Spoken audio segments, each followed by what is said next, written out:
Before leaving the ashram, I wrote down several questions for Guy Haig to ask Bhagavan that I had not had the chance to ask myself. I have been bothered by the fact that so many saints and enlightened people have been ill and suffering physically. I ask, should they not have perfect bodies, and why do they not cure themselves? In Europe, I got a letter from Guy saying he had discussed my question with Bhagavan, and he wrote, Bhagavan told me to tell you that the spiritually perfect person need not necessarily have a perfect body. The reason, as he explained it, is very simple. He said, you see, the ego, the body, and the mind are the same thing. The spiritually perfect person, like Bhagavan, is above these three things.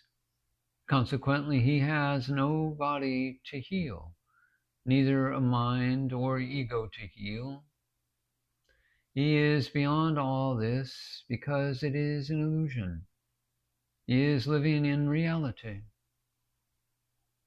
Christian scientists can take the mind and heal the body, for they are the same thing. American Indians heal too in this matter. It is faith healing. But if the spiritually perfect person is sick in body, it is because the body is working out its karma. Bhagavan gave an illustration of karma, which he says is like an electric fan. It must just run its course, only gradually ceasing, even after it has been turned off. He says the mind is born into illusion and builds a body and a world to suit it. That is, a world that it has earned and deserved by its own karma. Bhagavan, knowing the body and the mind to be illusion, cannot experience any bodily ailment or discomfort.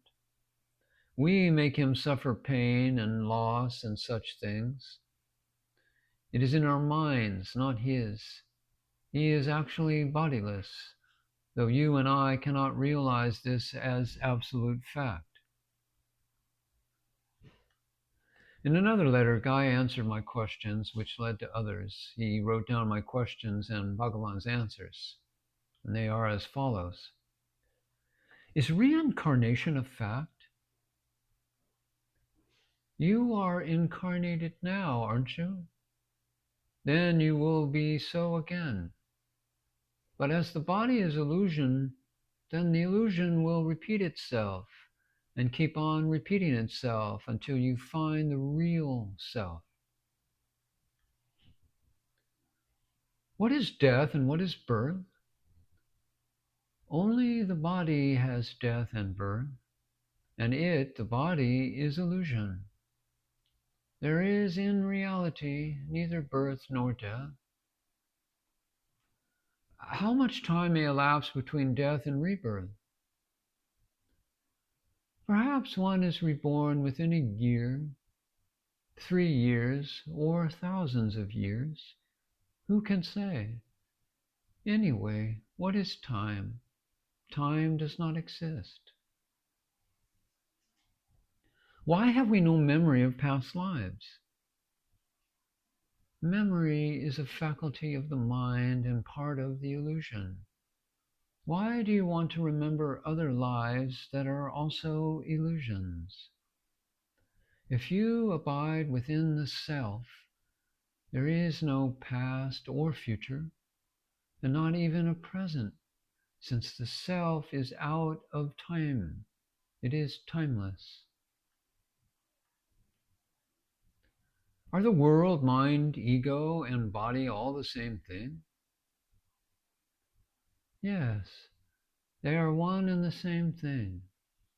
The mind and the ego are one thing, but there is no word to explain this. You see, the world cannot exist without the mind. The mind cannot exist without what we call the ego, and the ego cannot exist without a body. Then when we leave this body, that is when the ego leaves. Will it, the ego, immediately grasp another body? Oh yes, it must. It cannot exist without a body. Well, what sort of body will grasp then? Either a physical body or a subtle mental body. Do you call this present physical body the gross body? Only to distinguish it, to set it apart in conversation. It is really a subtle mental body also. What causes us to be reborn? Desires. Your unfulfilled desires bring you back. And in each case, in each body, as your desires are fulfilled, you create new ones. You must conquer desire to be absorbed into the one and thus end rebirth. Can sex change in rebirth? Oh, surely. We have all been both sexes many times. Is it possible to sin? Having a body which creates illusion is the only sin, and the body is our only hell. But it is right that we observe moral laws. The discussion of sin is too difficult for a few lines. Does one who has realized the self lose the sense of I? Absolutely. Then to you there is no difference between yourself and myself, and that man over there, my servant. They are all the same.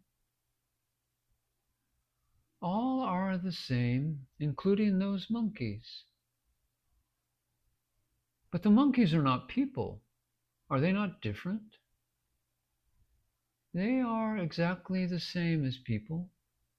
All creatures are the same in the one consciousness. Do we lose our individuality when we merge into the self? There is no individuality in the self. The self is one, supreme. Then individuality and identity are lost? You don't retain them in deep sleep, do you? But we retain them from one birth to another, don't we? Oh, yes, the I thought, the ego will recur again. Only each time you identify it with a different body and different surroundings around the body.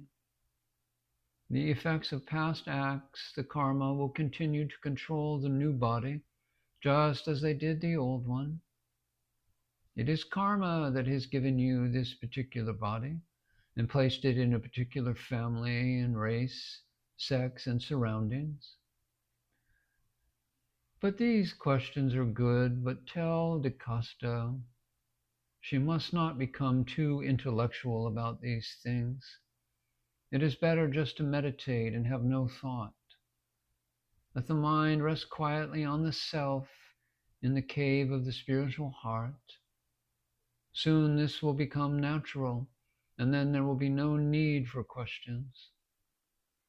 Do not imagine that this means being inactive. Silence is the only real activity. Then Guy added, Bhagavan says to tell you that he sends you his blessings. And this message greatly comforted me. And on my way back to Europe, my boat stopped at Port Said. I landed there and motored across the desert to Cairo, where I stayed 3 days, and then caught the ship again when it docked at Alexandria.